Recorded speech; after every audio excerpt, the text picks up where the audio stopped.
Before starting, I would like to give Mr. Moore a shout out. Thanks for a lovely class. Love you. The Wild West is a classic American story. The gold rush, cowboys, lawless lands.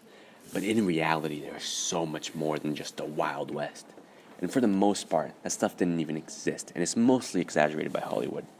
The expansion to the West is what makes America what it is today. It is what gave us more than just 13 colonies and gave us the 50 states we are now so proud of. And with every major time period, there comes a triumph. The triumph from the western expansion was all the land which was now under American control, which would mean more resources. This will lead to economical growth for Americans willing to travel west. With the land and economic growth, it would bring more opportunity, which in turn would bring many immigrants to fill and use the land, further increasing the economy. However, every time period also comes with a tragedy. The major tragedy was what needed to be done in order to gain this land, and how it was done. In this process of claiming land in the west of the Mississippi, millions of Native Americans were massacred, many times for no reason. Our treatment of the natives during this time was inexcusable. We stole their land, broke treaties made with them, and deprived them of resources they desperately needed, which in turn almost led to the extinction of the original inhabitants of America. While America became what it is today during this time period, the road we took was one of joy and despair, truths and lies, acceptance and denial, and most importantly, life and death. The area to the west of the Mississippi River did not always belong to America, as all we had, originally, was the 13 colonies. All the land to the west of the Appalachian Mountains originally belonged to the natives. However, this land was given to us in the Treaty of Paris in 1783, after we won the American Revolution. Of course, the natives were never told of this and had no say as to what was to happen. Many conflicts between settlers and natives ensued due to differences in culture and ideology. Settlers believed in manifest destiny, which was the belief that Americans were destined by God to expand across North America. They believed that natives were inferiors and were wasting the land that they had. Most conflicts ended horribly for the natives because they weren't able to put up much resistance due to the better weapon and military on the American side. Many tribes were destroyed, driven out of the lands, or migrating to other tribes further west. There was a struggle to decide which state got the new land, so instead, all the new land was made available to purchase and given the permission to become state if big enough. Sometime after in 1803, a huge portion of modern-day America was bought from the French in what was known as the Louisiana Purchase. This event was what sparked the idea of manifest destiny. This also led to many more natives being driven out of these lands, who at this point lost all they had in their own land. The issues between the natives and Americans only get worse from here on out. Shortly after, the War of 1812 broke out between America and the United Kingdom. This was mainly because of the fact that Great Britain were attacking American ships which were trading with France. War ended with the Treaty of Ghent. This is how America gained another piece of land in 1818 with the Red River Basin, which was given to settle a few things left out of the Treaty of Ghent. The famous Oregon Trail had started in 1811 and kept going to around 1840s. This was a famous trail because it followed a fur trade in the path to colonizing the new land. With all this new land to the west, however, people needed to inhabit it. Since there weren't enough people in America to fill the new land, immigrants were the answer to fill up the new space. So this is when the incentivization to go to the west was very high, with the government spending a lot of money to make things easier.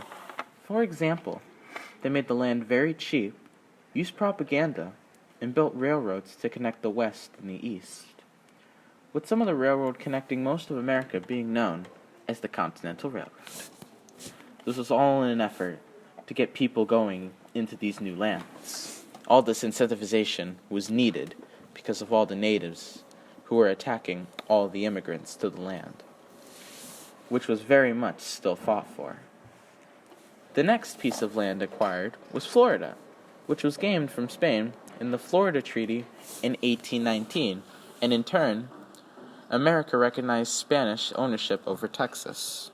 This is around the time when the Indian Removal Act of 1830 was an act passed by President Andrew Jackson to move all the natives remaining in America to the west of the Mississippi River.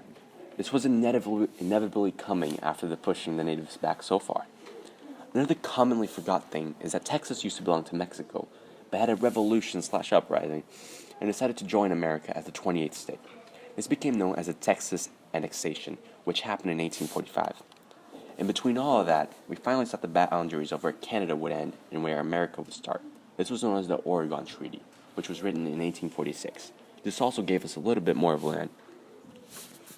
Mexico was none too pleased about Texas, especially due to the previous agreement of the Florida Treaty, so shortly after, in 1846, the American-Mexican War started and ended in 1848 with American victory. This gave America even more land, being given in what is known as the Treaty of Guadalupe. This was around the time when the famous gold rush started and boosted colonization to America even more than previously, with massive integration toward California and surrounding areas on the belief of riches. This was much needed with the ever-growing amount of land gained, and the people needed to fill it. After the Mexican-American War in 1854, the Gadsden Purchase was finalized, in which America bought 29,670 square miles of Mexico for about $10 million, creating the modern-day border between Mexico and America. The last two pieces of land to enter as states were Alaska in 1867, which was bought from Russia, and Hawaii, which was obtained in 1898 to be used as a strategic point against the Spanish in the Spanish-American War. That concludes the whole transition from the 13 colonies to all 50 states. All of this expanding was a huge triumph for America due to all the land gained, which gave us a massive economic boost, as well as all the people and culture which we gained from the immigrants, which now makes America what it is today. However, the tragedy of this is what we did in order to become the superpower that we are today. The countless amount of people slaughtered, the massive amount of land taken, the amount of lives changed for the worse. All of this was our doing. What we did was inexcusable, and the debt we owe to Native Americans is almost unpayable. However, we must also learn to live with our atrocities, and most importantly, learn from them. All in all, the westward expansion was one of the most critical and important time periods for America, and it is what defined us as Americans.